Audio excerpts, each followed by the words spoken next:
घमंडी राजा। एक राज्य में एक राजा राज करता था। वह एक शानदार महल में रहता था जो कीमती पत्थरों से बना था और जिसमें तरह तरह की नक्काशियाँ की हुई थी। महल इतना सुंदर था कि उसके चर्चे दूर दूर तक फैले हुए थे। उसके महल के मुकाबले का महल आसपास के किसी भी राज्य के राजा के पास नहीं था। जो भी राजा का महल देखता उसकी प्रशंसा के पुल बांध देता। अपने महल की प्रशंसा सुनकर राजा फूला नहीं समाता। धीरे धीरे उसमें घमंड घर कर गया। जो भी उसके महल में आता वह अपेक्षा करता कि उसके महल की प्रशंसा करे। यदि कोई उसके महल की प्रशंसा नहीं करता तो उसे बुरा लग जाता था। एक बार एक साधु उसके दरबार में आया। साधु से शास्त्र ज्ञान लेने के बाद राजा ने उससे कहा, गुरुवर, आज की रात आप यहीं ठहरें, मैं आपके रुकने की व्यवस्था करवाता हूँ।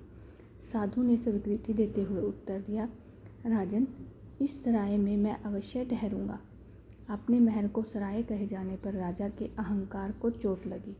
वह आग बबूला होकर बोला, गुरुवर, आप इस महल को सराय कह इसका अपमान कर रहे हैं।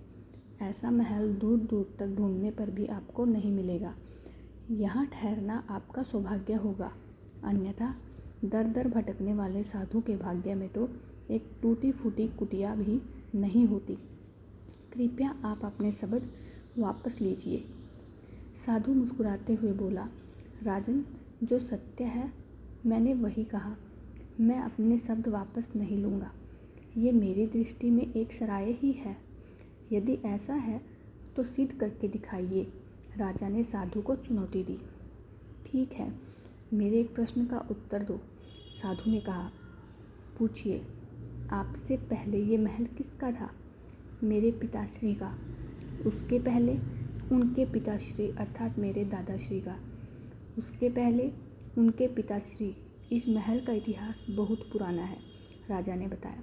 साधु ने कहा, आपकी बात ही सिद्ध करती है राजन कि ये महल एक सराय है जिसमें आपकी पीढ़ियां रहती आ रही हैं। आपके दादाश्री भी रहे, उसके बाद आपके पिताश्री भी, फिर उन्हें इसे छोड़कर जाना पड़ा। ठीक वैसे ही जैसे सराय में कुछ दिन रहने के बाद उसे छोड़कर जाना पड़ता है।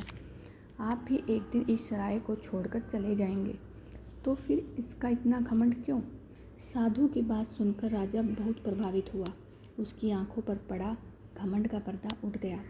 वह हाथ जोड़कर साधु से बोला, गुरुवर, आपने आज सत्य से मेरा सामना करवाया। अब तक मैं अहम में डूबा हुआ था, मुझे क्षमा कर दें। साधु ने राजा को क्षमा किया और उस रात महल में रुककर अगले दिन वहां से प्रस्थान किया। कहानी से सीख।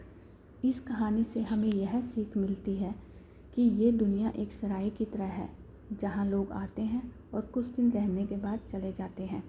यहाँ से आप कुछ भी लेकर नहीं जाएंगे, लेकिन यदि आप कुछ देकर गए तो सदा इस दुनिया में आपका नाम अमर रहेगा। इसीलिए अच्छे कर्म कीजिए, लोगों की सेवा कीजिए और इस दुनिया को बेहतर बनाने में अपना योगदान दीजिए।